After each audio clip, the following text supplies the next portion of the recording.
We're sitting here a week from the trade deadline. Is it still Cubs versus who in the World Series? Or do you think that the Cubs can be got when it's all said and done? No, right now I think the Cubs can be got just because there's weaknesses on every team. Now, whether or not they are part of that package, which I think they will be, when they make that move, whatever it is that gives them the decided edge, then you start getting a little bit of a separator. You start getting teams. But I love what Washington's doing.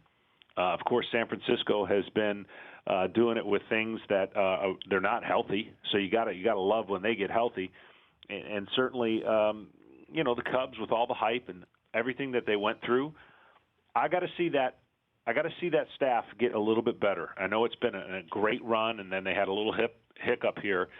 But there's a lot to be said for what gets you through a regular season, but then you need some dynamics that get you 11 wins, and that's in the postseason. So still some work to be done, but they have the best advantage because of the resources they have to give up. Yeah, I mean, it just seems that everybody who comes up from AAA Iowa is a multiple threat, a masher of some form or some way, shape, or form. But you think Chapman would be the lights-out last edition piece for them? Yeah, Chapman or Miller. In the National League, I mean, certainly Texas is in that same. They need it. Texas is in a little bit of trouble right now. I know they've got a nice lead. They got a lead, but their injuries and their staff and their pitching staff has certainly shown some weaknesses that they need to find a way. They also have some pretty dynamic young studs that they could throw out there. So I always look in baseball.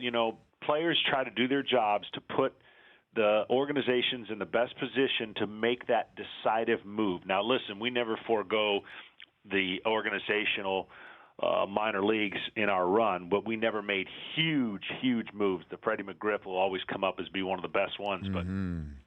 But teams right now have an opportunity, and I call them the desperate ones. The Chicago Cubs have to, if you think about their fan base, get to a World Series and somehow do whatever it takes because of the length it's taken them to get there and obviously win one. And I think on the other side, Cleveland's in kind of the same boat, right? They've got this long drought. They ended it with their basketball team, and now their baseball team is riding an incredible momentum. So if they can do something to do the exact same thing, that would be huge for those two cities. The Rich Eisen Show, weekdays at noon Eastern on Audience.